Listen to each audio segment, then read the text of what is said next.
Hi travelers! This channel is for quick travelers like me, sharing how to get the most out of your time at the traveling destination. If you like us, subscribe! Our first destination is the beautiful city of Paris. Musée d'Orsay was once a train station in 1800s, and it is one of the largest museums in the world and has more than 3.6 million visitors a year. The building itself is a beautiful architectural masterpiece. You can enjoy sitting among the statues, dining by the famous clock, and you can see many people drawing the masterpieces. If you're planning to rent the audio guide, then make sure you bring your own wire headsets. You can fit up to 2, and you don't have to do this the entire time.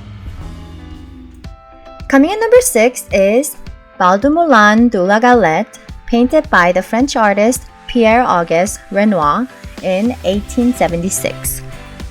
This piece is Renoir's most important work from the mid-1870s. He wanted to capture the lively and joyful atmosphere of Parisian Sunday afternoon. This painting is famous for the way he captured the both natural and artificial lights that deliver vibrant and colorful expression. And at the time, most of the other paintings focused on a specific object. But this was more innovative for having so many different objects to focus on. Renoir is famous for capturing the happiness and joy of life through his paintings, although his life wasn't so smooth and happy throughout. But his paintings represent his determination to spread positivity and joy through his work.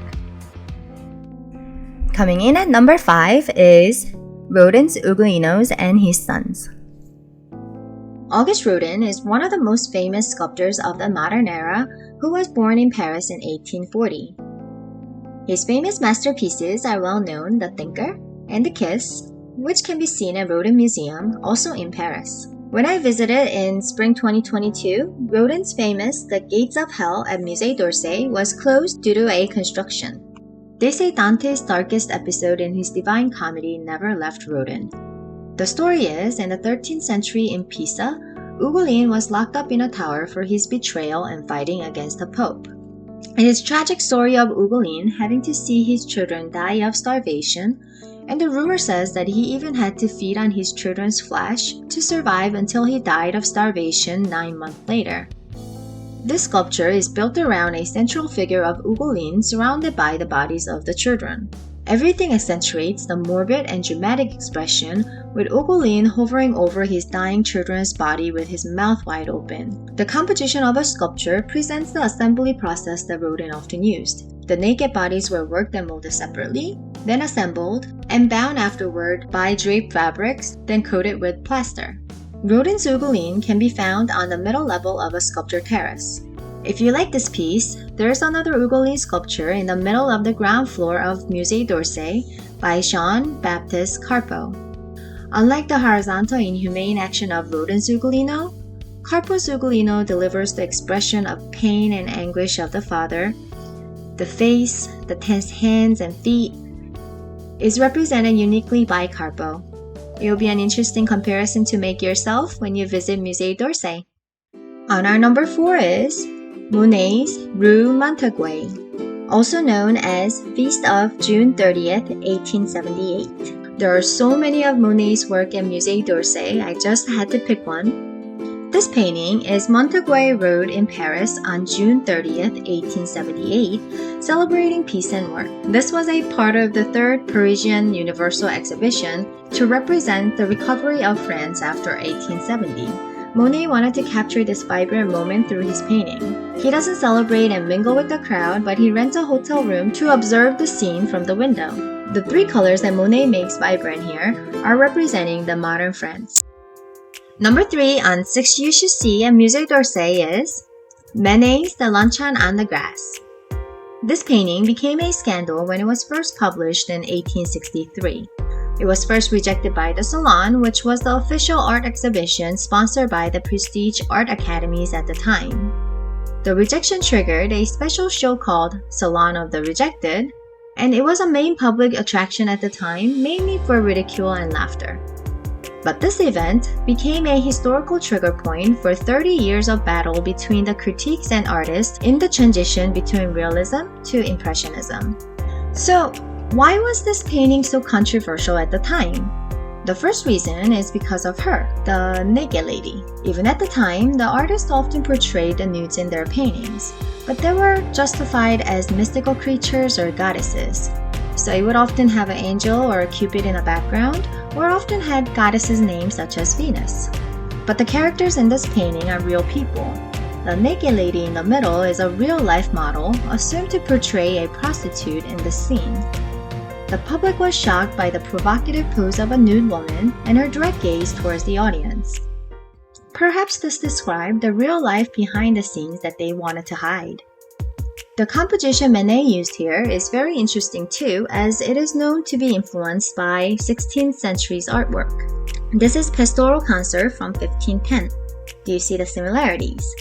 This is another one called The Judgment of Paris from 1510. You can see these three characters on the bottom right here. It seems very similar the way Manet positioned his characters in his painting. The second reason is that Manet did not follow the traditional subjects and modes of representation. Do you see this woman in the background? The scale of her size compared to three other characters are not traditionally proportioned. Some even criticize how large the woman is, even compared to the boat drawn next to her. Edouard Manet was the French modernist painter who influenced the transition between realism to impressionism. He said in real life, we don't see an object with its own independent color, but we see the medley of colors that we blended with our eyes and brain. Number 2 on our list is my favorite neo-impressionist, Georges Seurat, The Circus. This painting is the third addition to Seurat's Nocturnal Show series, followed by Circus Sideshow and Le Chahut. And this painting is unfinished as he died in March 1891 and is known to be his last artwork. This piece captures the liveliness of nightlife of Paris and the circus, which was the popular entertainment at the time. I love the details of this painting, how he expressed the different social classes by different rows they're sitting at, and the positioning of the white-faced clown in the front and performers in the back gives the depth of the stage.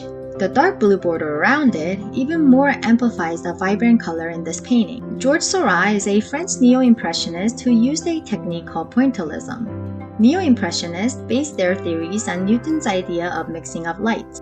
When two primary colors are placed next to each other, it can portray a third distinctive color from its distance. So our eyes are mixing the colors, not the canvas. This technique produces more intense and vibrant colors compared to the colors created by mixing two paints. And here we are! Number 1 on our list is Vincent van Gogh's Starry Night over the Rhone. This one has to be my favorite masterpiece at Musée d'Orsay. I also love this Starry Night that we're more familiar with, but these two Starry Nights do give completely different vibes from it. If the Starry Night sky expresses Van Gogh's troubled mind, I think the Starry Night over the Rhone portrays a more serene and peaceful atmosphere that gives you more sense of calmness. The blue dark sky, orange city lights reflecting in the water, the stars sparkling, even the couple in the bottom right create a perfect synthesis to deliver the serenity. Van Gogh described in one of his letters to his brother, "Once I went for a walk along the deserted shore at night. It was not cheerful, it was not sad, it was beautiful." The riverbank where he set up his easel can be visited today in Arles, France. Vincent van Gogh was a Dutch post-impressionist who became the most famous artist in Western art history. He created more than 2,000 artworks, but he did not sell one during his lifetime. He struggled with depression and poverty and committed suicide at age of 37. But during his life, he always had his younger brother Theo to support him financially and emotionally. We can learn about Van Gogh's life and his conditions through the letters that they exchanged throughout the years. Today, Van Gogh's paintings are among the most expensive in the world. The portrait of Dr. Gashi was sold over $100 million in today's equivalent value. And this can be seen at Musée d'Orsay as well. Musée d'Orsay has an entire section dedicated to Van Gogh's masterpieces. It's located on 6th floor, and I recommend you to spend some time to explore this area. That's it, guys! Here are top 6 you should see at Musée d'Orsay in Paris, France. I will continue to share the top 6 things that you should see around the world, so don't forget to subscribe!